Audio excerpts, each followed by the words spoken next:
So question now is, can you please explain how the adhyasa happens?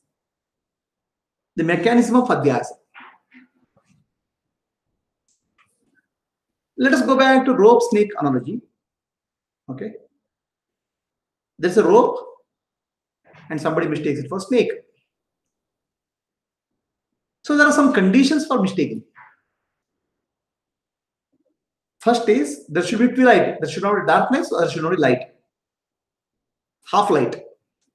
Okay. Dim light only you can mistake. You cannot mistake in full light. So the dim light is called ignorance, adhnana. In adhnana only you can mistake atma. Okay. You have half knowledge actually. You have half knowledge of yourself. Then only you can mistake yourself for body. It's called adhnana. Okay.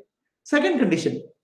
The snake, the rope cannot be mistaken for a snake in the full light. When there is full light, there is no mistake possible. The full light is called jnana. In jnana, you will never mistake Atma. Right? So when you never mistake Atma, your knowledge is bliss. So then the other condition, when there is full darkness, the rope is not seen. Then there is no question of mistaking also. Right? So that means if you are completely ignorant, then you cannot mistake at all. So ignorance is bliss. Knowledge is bliss. Ignorance is bliss. Okay. Adnana. Ignorance. Adnana. Not ignorance. Adnana. Total ignorance. Half knowledge or half ignorance is misery. Right? You understood the three conditions. Condition one is, if there is a twilight only, you will mistake. That means you don't have full knowledge, you have partial knowledge. You see, you have knowledge of I exist. Then immediately you confuse the body. That means you have half knowledge. Okay. So that is a condition, that's a very ideal condition for mistaking. That's called avidya or adnana. If there's full light, there's no mistaking. If you have full jnana, you understand that I only is Brahman, everything else is Mithya, then there's no question of mistaking. That's called, then you are in bliss because you are Brahman only. The third condition is that when there is total darkness, there's no snake also. If snake doesn't appear, rope doesn't appear. So that means in a total adnana, total ignorance, the mistake cannot happen. That's bliss.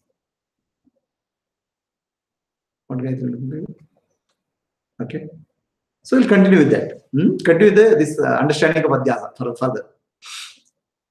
So rope. So for mixing adhyasa to take place, there should be a rope. And there should be snake. Snake should be in your mind. Right? So rope has two characteristics. The rope has a length. Okay. And rope has ropeness. For example, rope may be coir, made up of coir, or rope may be cloth. So rope has a rope length and a ropeness. So the length I will call it as generic characteristic or samanyamsha. The ropeness, whether it's coir or cloth, I'll call it as specific aspect or visheshamsha. A rope has two aspects, one generic aspect and specific aspect. So nobody will mistake generic aspect of this rope. So I mean, if you are saying 2 feet rope, he will only confuse with the 2 feet snake. He will not confuse with the 10 feet snake. You understand? Generic aspect of rope is not mistaken at all. Only specific aspect of rope is mistaken. What is the specific aspect? Instead of coir, he may think that a serpent is sitting there. Coir. Rope may be made up of coir or cloth. So he may confuse with a snake. So rope has a generic aspect and specific aspect. Generic aspect is never confused in adhyasa. Only specific aspect is confused. Clear? And the same thing is there in specific snake also. Snake which is there in mind has a generic aspect and specific aspect. He has seen a snake which is 10 feet. Okay, now he's seeing only rope of 2 feet. So he'll superimpose a snake on the rope. The generic aspect of snake is not superimposed. Only specific aspect is superimposed. Now he'll say, oh, there's a king cobra. The specific aspect of snake is superimposed on the specific aspect of the rope. Generic aspect of snake and generic aspect of rope is not superimposed. You understand? The Vishesha Amsha is only superimposed, not the Samanya Amsha. Have you understood this? Yes or no?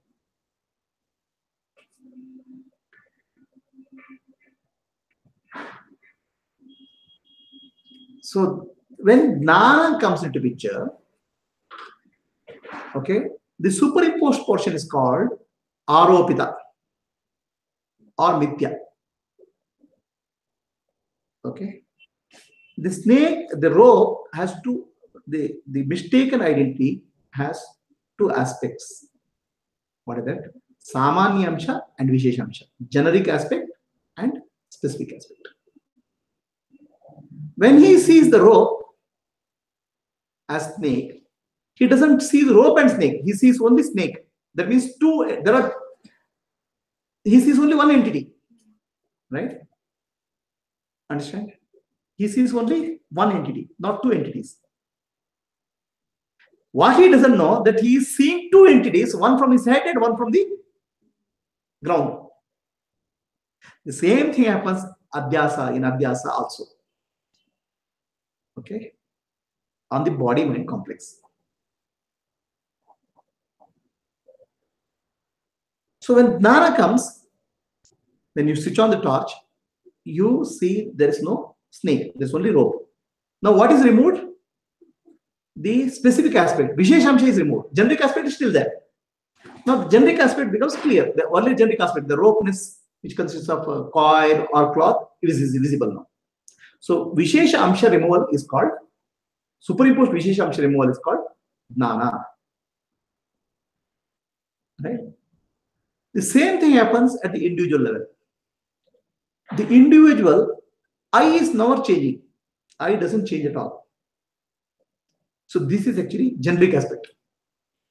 Has your eye changed any point of time? 10 years back, now or in future? Eye doesn't change. But your body changes, mind changes. Okay. So body and mind is superimposed on what? On the eye. So eye has a generic aspect and eye has a superimposed aspect called Vishesha. So that's called body and mind. So in Atma Gnana, so the body and mind are unreal and I is real. So unreal is superimposed on real. Okay, in Atma Gnana, unreal is removed through Brahma Gnana. Tattvamasi, you are that. Aham Brahmasmi. So what happens?